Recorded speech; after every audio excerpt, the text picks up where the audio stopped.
Python install करने के लिए वेबसाइट रहेगी पाइथन, सिंपली एंटर करेंगे तो हम फर्स्ट लिंक रहेगी python.org।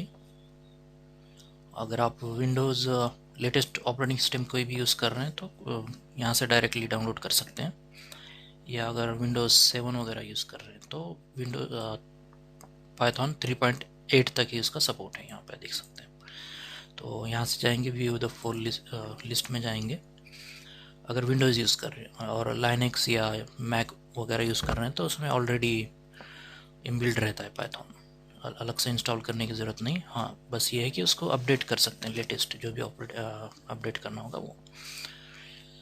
तो अभी करंट वर्जन जो है पाइथन 3.10 वाला है, 3.10.6। अगर latest operating system Windows 7 Windows 10 और 11 वगैरह यूज़ करें तो इस पर क्लिक करेंगे और बेस्ड ऑन अपने ऑपरेटिंग सिस्टम पे जैसे 32 बिट है या 64 बिट है उस हिसाब से डाउनलोड करेंगे। वो कैसे मालूम करेंगे, यहाँ पर कंप्यूटर दिस पीसी में जाकर राइट क्लिक करके प्रॉपर्टीज़ में जाएंगे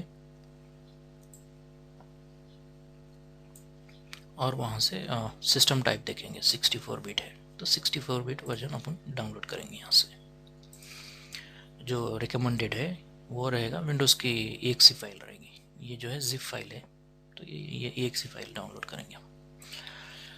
उसके बाद जो है उसकी प्रोसेस मतलब डाउनलोड होने के बाद सिंपली उसका exe फाइल मिलेगी, उस पर क्लिक करेंगे हम।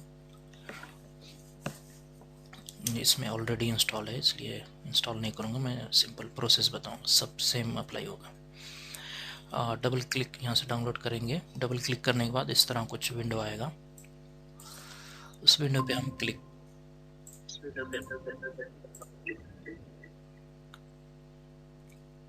सिस्टम पे लॉग इन किया क्या, या कोई एक म्यूट कर दीजिए आप।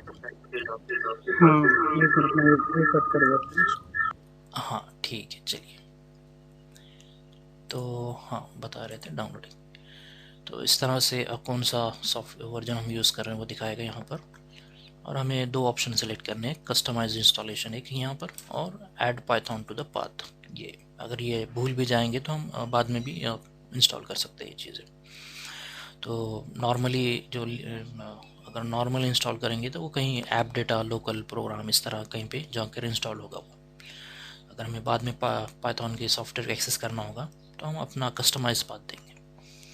उसके बाद स्पीड कस्टमाइज इंस्टॉलेशन में क्लिक करने के बाद कुछ ऑप्शंस आएंगे, आप चेक भी रख सकते हैं या अनचेक भी कर सकते हैं। तो इसमें जो चेक करना होगा वो ये PIP वो चेक रहे तो बेहतर है, अगर नॉर्मल में जो भी ऑप्शन रखना है रख सकते हैं। उसके बाद यहाँ पे हम कस्टमाइज पाथ देंगे, कोई भी ड्राइव का नाम और अपना फोल्डर कोई भी यहाँ पर देने के बाद नेक्स्ट करेंगे तो वो नेक्स्ट नॉर्मली इंस्टॉल हो जाएगा इस तरह से। और इंस्टॉलेशन अगर सक्सेसफुल होता है तो इस तरह से ये दिखाएगा। उसके बाद ये तो हो गया सिस्टम में इंस्टॉल करने की। अगर हम ये कि सिस्टम एक सेटअप बना दिया है और हम हमेशा ज़रूरी नहीं कि वो एक्सेस करेंगे, तो ऑनलाइन बहुत सारे ऑप्शंस हैं, ऑनलाइन भी हम कर सकते हैं, उसे हम क्लाउड भी कहेंगे। फॉर एग्ज़ाम्पल अगर हम देखते हैं, जस्ट एक मिनट दीजिएगा।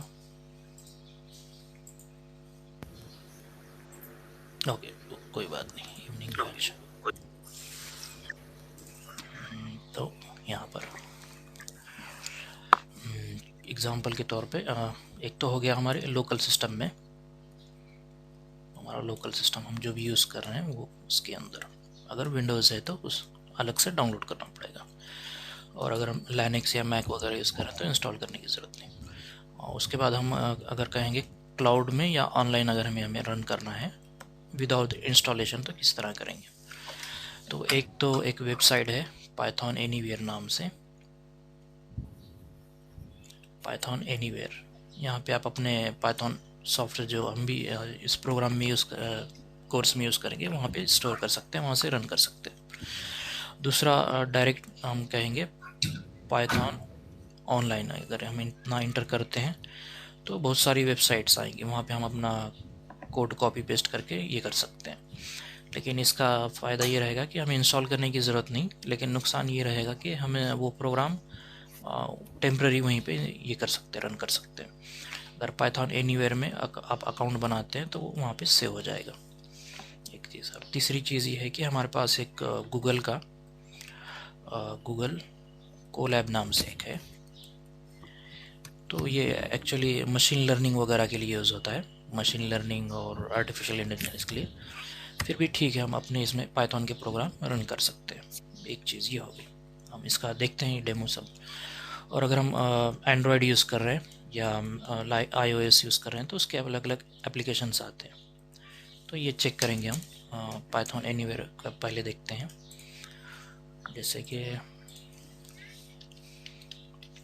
पाइथन एनीवेयर एक चीज़ है, इस पर हम क्लिक करेंगे तो यहाँ पे आपको अकाउंट बनाने की ज़रूरत पड़ेगी, और इसके बहुत सारे प्राइसिंग वगैरह है। तो हम नॉर्मली जो यूज़ करेंगे फ्री यूज़ करेंगे, कोई हमें इशू नहीं अपने कोर्स के लिए। ये बाकी दूसरे तमाम चीज़ें हैं जो फ़िलहाल कोई ज़रूरत नहीं। अगर आपको अकाउंट नहीं बनाना है, सिर्फ चेक करना है, तब भी हम क्या करेंगे, पाइथन ऑनलाइन एक चीज़ है, इतना भी टाइप करेंगे, किसी भी लिंक पे जाएंगे, वहाँ से हम एक्सेस कर सकते हैं। फॉर एग्ज़ाम्पल ये चीज़, अगर कोई भी ज़रूरी नहीं कि ये करें, और सिंपली यहाँ पर हम आकर रन करेंगे, हम अपना पाइथन प्रोग्राम टाइप करेंगे यहाँ पर और यहाँ पे रन कर देंगे तो वो रन हो जाएगा इस तरह से। इसका डिसएडवांटेज ये रहेगा कि आप इसको सेव नहीं कर सकते, बस जो भी थोड़ा बहुत प्रैक्टिस करनी है तो कर सकते हैं विदाउट इंस्टॉलेशन। उसके बाद हमारे पास गूगल कोलैब नाम से एक चीज़ आती है, ये बड़े प्रोजेक्ट्स करने के लिए होता है, मशीन लर्निंग वगैरह या आर्टिफिशियल इंटेलिजेंस। फिर भी ठीक है, अपने नॉर्मल पाइथन प्रोग्राम भी इसमें कर सकते हैं। तो जब भी हम ओपन करेंगे एक इस तरह से एक विंडो आएगी, यहाँ पे न्यू नोटबुक पे क्लिक करेंगे, यहाँ राइट साइड में नीचे कोई भी नोट एक ओपन हो जाएगी इस तरह से, ब्लैंक रहेगी वो।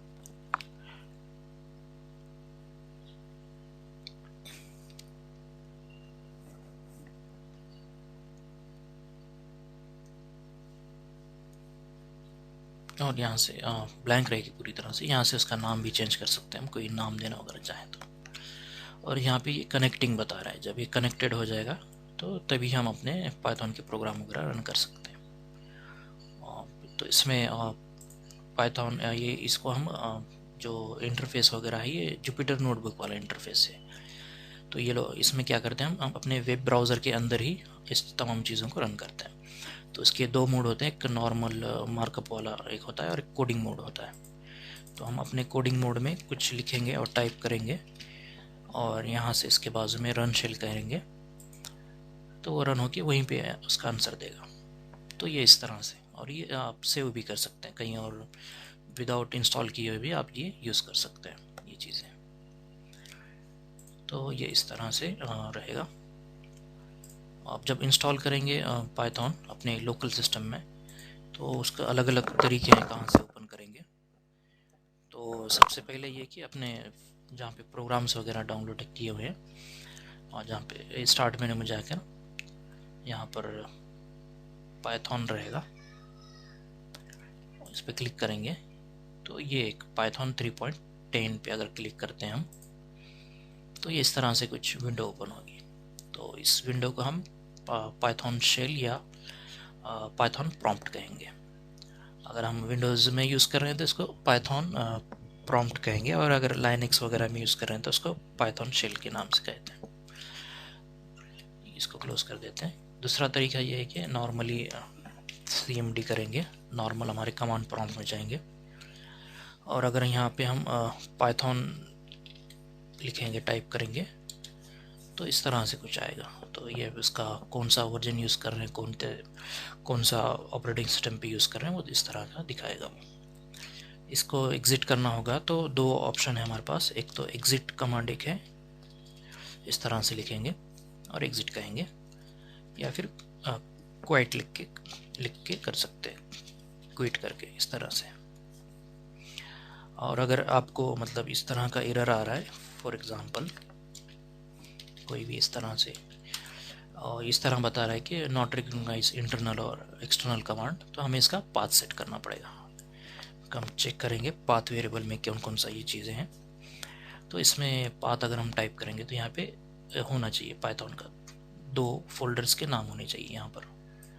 एक तो पाइथन का स्क्रिप्ट फोल्डर होना चाहिए और एक पाइथन का मेन फोल्डर होना चाहिए।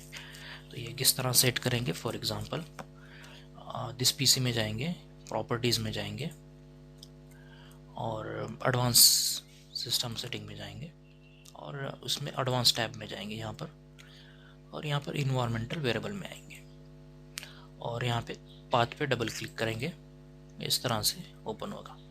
तो जहाँ पे भी हमारा पाइथन इंस्टॉल्ड है उसका मेन फोल्डर का नाम एक देंगे और स्क्रिप्ट नाम से, जैसे कि हमारा सी ड्राइव के अंदर है, फॉर एग्जांपल यहाँ पर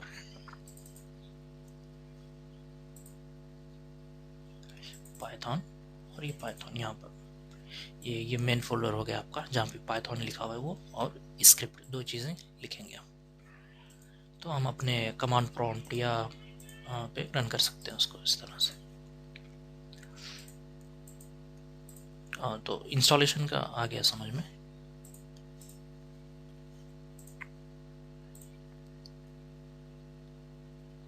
जी क्वेश्चन कोई?